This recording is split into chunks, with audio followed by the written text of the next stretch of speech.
This is a story about me as a mother fighting for my son. This is also the story about me as a social worker, exposing a system that was never built for families like mine. When I got that call, the one every parent dreads, my life changed in an instant. My 19-year-old son had suffered a brain injury. What came after wasn't just recovery, it was survival for both of us. I remember crying on the floor, holding him in my arms, begging him to stay alive. I also remember watching him ask me the same 3 questions over and over again in the ambulance, in the voice of a toddler. He was 19. But in that moment, it was like his brain reset at age 2. Some mornings, he was 2 years old. By lunchtime, he'd be 8. By dinner, 11. And the next morning, we'd start all over again. I didn't just lose the young man that he had become. I suddenly had to re-raise him without a roadmap and without support, without a system willing to see the full human being standing in front of them, begging for help. And as his mother, I was breaking. One day, he'd stare at nothing, completely gone. And the next, he'd be full of rage at the world, at himself, at me. He stopped eating, stopped bathing, stopped caring whether he lived another day. But I couldn't fall apart because I was the only one that he had. I had to fight because he couldn't. This is also the story about an invisible epidemic that no one talks about. It's traumatic brain injury, TBI. It's not rare. It's not a niche. It's not something that only happens in movies or on football fields. Globally, 50 million people sustain a TBI every year. In the US alone, 2.5 million people end up in the emergency room, in hospitals or morgues, every year because of TBI. Now, thankfully, my son was not in the morgue, and I'm very grateful for that. But this is a conservative estimate because many families never make it into the data at all. People don't talk about TBI. What most people don't realize is that TBI isn't a moment. It's a trajectory, a lifelong one, not only for the individual themselves, but for their caregivers. TBI affects everything for the individual: memory, mood, executive functioning, identity, mental health, the ability to participate in daily life.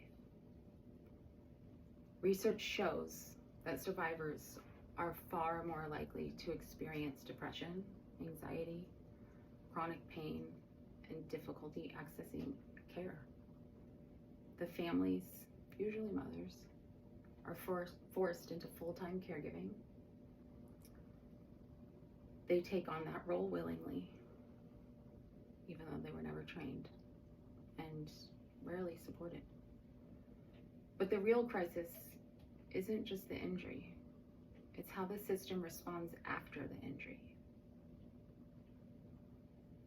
This is also the story of a system that failed my son and my family. Doctors treated physical injury. Therapists shrugged at all the behavior changes, saying they didn't understand TBI, they couldn't treat TBI. Yet these were behavioral health symptoms that therapists treat. Crisis teams told me they couldn't help. They didn't know what to do. This was a medical issue. Everyone treated one small slice of my son, but no one could see the whole human being. I called every crisis line I could find, I cried, I yelled, I begged, telling them my son wanted to die, that he wasn't eating, and that he needed real help, and he needed it right now. And the answer? He won't qualify for help unless you stop taking care of him. They told me the only way for my son to get help was if I abandoned him. If I stopped feeding him, if I stopped protecting him, if I let him walk out into the rain, into the street, and lie in the yard so they could see how unwell he truly was. That wasn't care. That was cruelty dressed up like a policy. And it wasn't just happening to me. Families across rural America are drowning in the same impossible instructions. This is the story about the health gap. Our outcomes aren't shaped by genetics. They're shaped by conditions that we live in. In some counties in Ohio, life expectancy drops 25 years across just a few miles. If zip codes can predict life expectancy, imagine what they mean for something as complex as traumatic brain injury. Rural families like mine face long waiting lists. We face limited specialties, limited specialists, zero continuity of care, really, from our experience, from mine and my son's experience. No integration between mental and physical health. We talk a lot about health inequities in America, but almost nobody talks about the complete absence of long-term support for TBI survivors. And almost nowhere do we talk about the caregivers who hold these families together.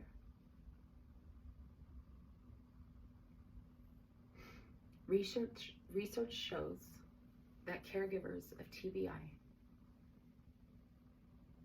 have higher rates of depression and anxiety, chronic stress, financial strain, physical health declines, and emotional exhaustion. One study even found that caregivers who know more actually suffer more because they see all the gaps, all the failures, all the systems refusing to help, all the things that can't be fixed. My mental health unraveled right alongside my son's. And still, no one ever asked how I was doing. Caregiver suffering is not a side note. It is central to the TBI experience. Now, what actually works? How are we going to help? Why do families rarely get what is actually going to help? Here's the hopeful part. We actually know what works. Evidence shows that families benefit from family-centered interventions, peer support models, collaborative care that integrates mental and physical health, long-term case management, participation-focused school and community supports, integrated. But these programs live in isolated pockets, short grants, pilot projects, big city hospitals, far from rural families who need them most. The knowledge exists, but the implementation does not. And why does the system keep failing families? Systems theory tells us outcomes are shaped by the interactions between families, their providers, the agencies, policies, and the social conditions that they exist in. Right now, those interactions reinforce inequity. Hospitals treat one part, mental health treats another, schools aren't trained, insurance cuts care off before families are even given a chance to stabilize. crisis teams show up only after a total collapse. The system isn't broken. It was built this way. Fragmented, reactive, and blind to families who don't fit neatly into one category. This is how families drown. And families like mine, rural, working, living hours from any kind of specialist, living hours from any kind of specialty service. We're almost invisible in data. In policy, in practice, we're invisible. But we exist, and we need a system that sees us. My son is still here, and because of that, I'm still here, fighting for him and for every family trying to survive a system that was never designed with them in mind. To close the TBI health gap, we need integrated lifespan services and care. Medical and behavioral health need to stop acting like divorced parents who refuse to talk to each other. We need family-centered models. Caregivers must be trained and supported and treated as partners in recovery, not afterthoughts.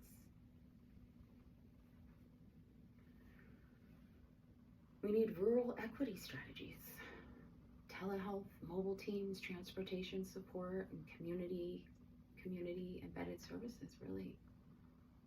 This needs to become the norm for rural families.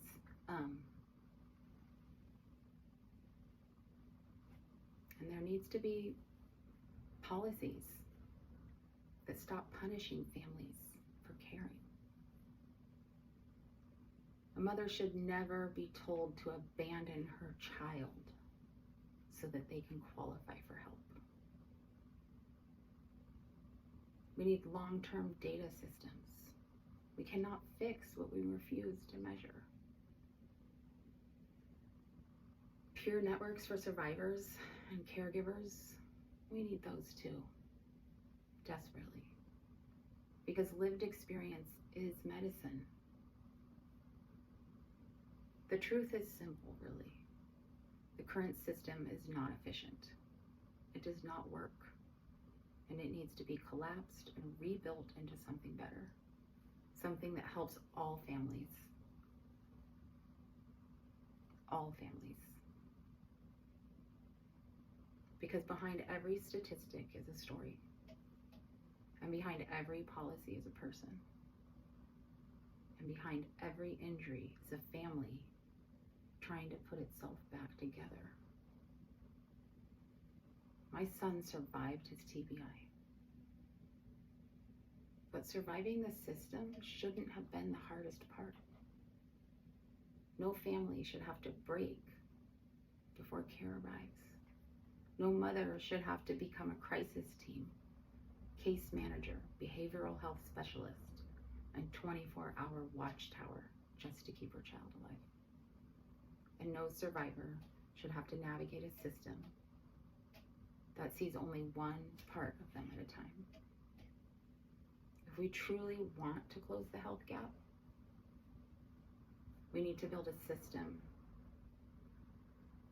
that sees people, whole people, and whole families. Because healing isn't an individual journey.